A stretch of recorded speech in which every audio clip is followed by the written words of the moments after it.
most people's resumes are awful.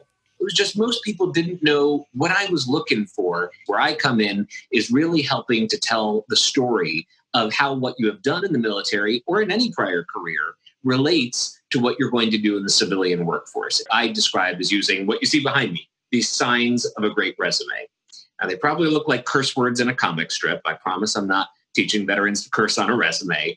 What they are is specific moments that make you a particularly great candidate for a job. And this applies to any job seeker, not just veterans. But what I want to know as a recruiter is what you in particular bring to the future opportunity. So these signs of a great resume, the first one is the exclamation point. Wow, look at what I did. Nobody else could say that. At what point you gain the most relevant experience, and some numbers, dollars, and percent that help to quantify exactly what makes you a great fit for the job. You can use the signs of a great resume to write a resume that speaks for itself. It's really a marketing tool. So that first tagline should be your, 3 to 10 word, bam, this is what's important. This is why I stand out.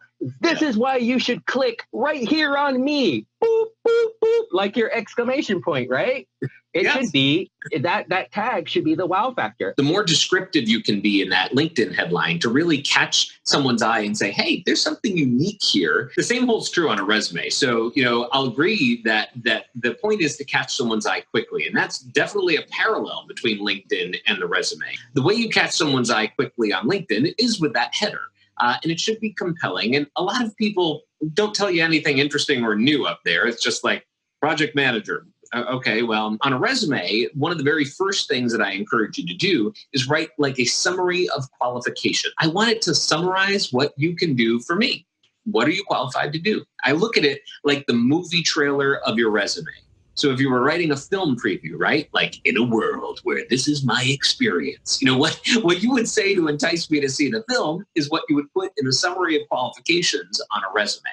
And that block of text on the resume is something you can tailor, like you'll tailor the rest of your resume to each job opportunity. Your LinkedIn profile, you only get one LinkedIn profile. So it should be the overall trailer about, what is it that you bring in a nutshell to any opportunity that you're pursuing.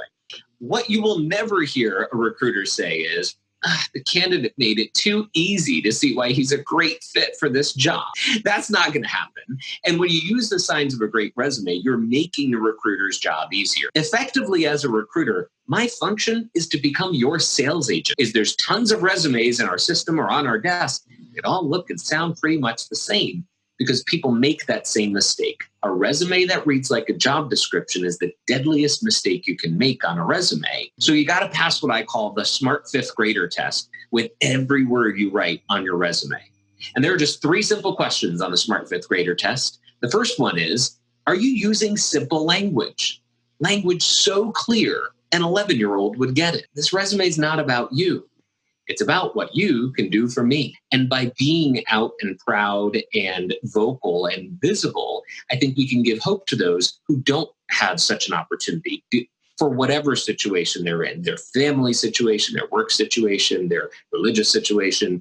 Any of those things may be impacting someone's ability to be out, and they may not feel like there's a community to welcome them. They may not know who to turn to for insight or guidance or just an ear to talk to that's welcoming. And if you can be that to somebody, great. And if you need that from somebody, seek them out.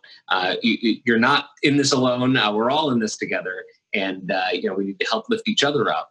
And that's how we just make a stronger country. That's how we make a stronger workforce. And that's certainly how we make a strong LGBTQ community too.